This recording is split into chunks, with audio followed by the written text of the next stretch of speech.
Samajwadi party के प्रवक्ता अब्बास हैदर हमारे साथ मौजूद है। अब्बास जी, समाजवादी पार्टी या अखिलेश यादव इतना कन्फ्यूज़ हैं कि समाजवादी पार्टी 1-2 बार नहीं, करीब 1 दर्जन सीटों पे कैंडिडेट बदला, ऐसा क्यों? नहीं, ये 3 सीटों पर हुआ है जो आप कह रहे हैं और हम कन्फ्यूज़ नहीं हैं, ना हमारे नेता कन्फ्यूज़ हैं। मुझे लगता है ये भारतीय जनता पार्टी को कन्फ्यूज़ करने की एक टैक्टिक है। भारतीय जनता पार्टी चुनाव में तमाम प्रकार के प्रपंच रचती है और उनके प्रपंचों का सामना उन्हीं के तरीके से करना पड़ रहा है समाजवादी पार्टी को। आने वाले जो नतीजे होंगे, वो स्पष्ट कर देंगे कि समाजवादी पार्टी का राजनीतिक स्टंट है, समाजवादी पार्टी की रणनीति है या कन्फ्यूज़न। आपने 3 का ज़िक्र किया, करीब 8 सीटें तो मेरी जानकारी में आपने गौतम बुद्ध नगर की सीट पे बदला, मेरठ पे बदला, बिजनौर में बदला, रामपुर में बदला। रामपुर में 2 लोगों ने नामांकन किया, मुरादाबाद में आपने बदला, मिसरिख में 3 बार कैंडिडेट को बदला। तो क्या कोई लड़ना नहीं चाह रहा है या ग्राउंड पे आप पता लग जा पा रहा है या अखिलेश की संगठन में पार्टी में पकड़ कमज़ोर हो रही, बगावत होने के बाद कैंडिडेट चेंज कर दे रहे हैं? मेरठ में अतुल प्रधान ने बगावत ही कर दी थी लेकिन किसी तरीके से। देखिए एक भी समाजवादी पार्टी का जो प्रत्याशी हो या जिसको टिकट मिला हो, किसी ने भी विरोध नहीं किया। सब ये मानते हैं कि जो लड़ाई है समाजवादी पार्टी की, लोकतंत्र और संविधान को बचाने की लड़ाई है। ये सामाजिक न्याय की लड़ाई है और सब उसको मजबूती से लड़ रहे हैं।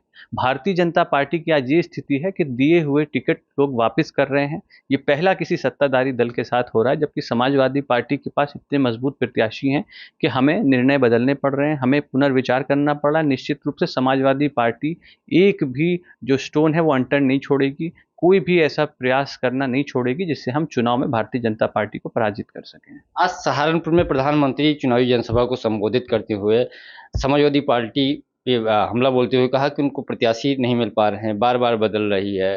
कांग्रेस पे हमला किया कि जो गढ़ रायबरेली हुआ करता था उत्तर प्रदेश में उसका, रायबरेली में उसको उम्मीदवार नहीं मिल रहे हैं। इंडिया गठबंधन का ये हाल उत्तर प्रदेश में है। वो देखिए बता नहीं पा रहे हैं कि कितनी सीटें हम जीतेंगे। देखिए जहाँ तक प्रधानमंत्री जी का सवाल है, चुनाव का समय आ गया। चुनाव के समय बहुत बड़े-बड़े वादे और दावे किए जाते हैं, लेकिन वो सत्यता से बहुत दूर होते हैं। इंडिया गठबंधन और समाजवादी पार्टी उत्तर प्रदेश में मजबूती से चुनाव लड़ रही है और भारतीय जनता पार्टी से हम उत्तर प्रदेश में भारतीय जनता पार्टी को रोकने का काम करेंगे। उत्तर प्रदेश की तमाम 80 सीटों पे इंडिया गठबंधन 140 करोड़ देश की जो जनता है, उनकी जनभावनाओं को देख कर के बनाया गया है और उसी के लिए हम काम कर रहे हैं। समाजवादी पार्टी अब तक प्रचार करने के लिए नहीं उतरी। आप लोग कह रहे हैं हम बीजेपी को रोकेंगे, मोदी को हटाएँगे। ये नारे तक सीमित रह जाएगा या ग्राउंड में जाएँगे? बीजेपी की तो कई सारी जनसभाएँ हैं, उसके पास बड़े नेता हैं, कई राज्यों में उसके लगभग में सरकारें हैं, केंद्र में हैं। लेकिन आपके पास तो अखिलेश यादव ही चेहरा, वो भी अभी तक कोई जनसभा को संबोधित नहीं किए हैं। नहीं, नहीं, लगातार अखिलेश यादव जी के कार्यक्रम हो रहे हैं, सिर्फ़ चुनाव के समय में ही नहीं, चुनाव से पहले से ही लगातार समाजवादी पार्टी के राष्ट्रीय अध्यक्ष उत्तर प्रदेश के तमाम ज़िलों में कई-कई बार दौरे कर चुके हैं। कार्यकर्ताओं से, जनता से, समाजवादी पार्टी के कैडर से मिलते हैं, जनसंपर्क करते हैं, जनसभाएँ करते हैं, लेकिन मुझे लगता है कि शायद कुछ लोगों को वो दिखाई नहीं देती हैं।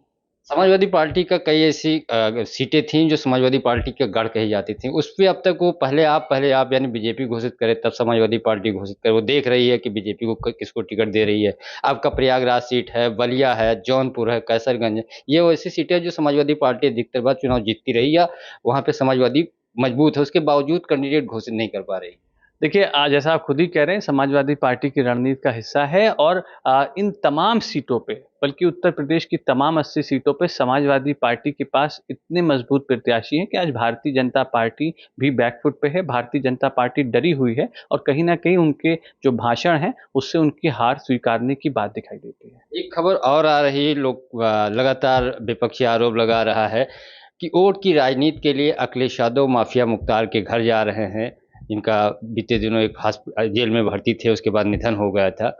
क्या अखिलेश यादव सिर्फ मुस्लिम राजनीति के लिए जा रहे हैं? क्योंकि आजम खां को लेकर के अखिलेश यादव दूसरी बार जेल में बंद हुए, तो सिर्फ एक बार वो भी टिकट के लिए मिलने गए और मुख्तार अंसारी के यहाँ जा रहे हैं, उसको लेकर के विपक्ष से सवाल उठा रहा है। देखिए राजनीति में व्यवहार एक बहुत ही आवश्यक चीज़ है और जहाँ तक समाजवादी पार्टी के राष्ट्रीय अध्यक्ष अखिलेश यादव जी का सवाल है वो वहाँ अभी पहुँच रहे हैं और उत्तर प्रदेश विधानसभा में भी उनके लिए शोक प्रस्ताव रखा जाएगा। मुख्तार अंसारी जी उत्तर प्रदेश विधानसभा के सदस्य रहे हैं और उनके बड़े भाई भाई अफजाल अंसारी साहब समाजवादी पार्टी के प्रत्याशी हैं, उनके भतीजे समाजवादी पार्टी के विधायक हैं। और इसको आप समाजवादी पार्टी से जोड़ रहे हैं तो आपको भारतीय जनता पार्टी के जो मंत्री हैं ओम प्रकाश राजभर, उन्होंने उनको क्रांतिकारी नेता कहा था, उन्होंने कहा था कि उनका जाना बहुत दुखद है। तो उनको बयान को भी देखना चाहिए, इसको पार्टी लाइन से और वोट की राजनीति से नहीं देखना चाहिए। एक व्यक्ति अगर सार्वजनिक जीवन में है तो कहीं ना कहीं उसके उसके व्यवहार होते हैं, व्यक्तिगत संबंध होते हैं, इनको इससे देखना चाहिए। एक और आखिरी सवाल है, बदायूं को लेकर के बड़ा पेच फंसा हुआ है।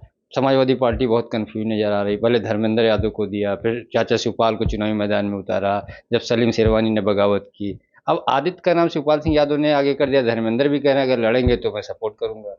देखिए तमाम चीज़ों पे ये मुझे लगता है समाजवादी पार्टी का नेतृत्व का विषय है, वो इस विषय पे बहुत जल्द निर्णय ले लेंगे। तो ये थे हमारे साथ समाजवादी पार्टी के प्रवक्ता, जिन्होंने कहा कि समाजवादी पार्टी अगर कैंडिडेटों में बदलाव कर रही है तो समाजवादी पार्टी के रणनीति का हिस्सा है। पंकज चतुर्वेदी, टीवी 9, लखनऊ।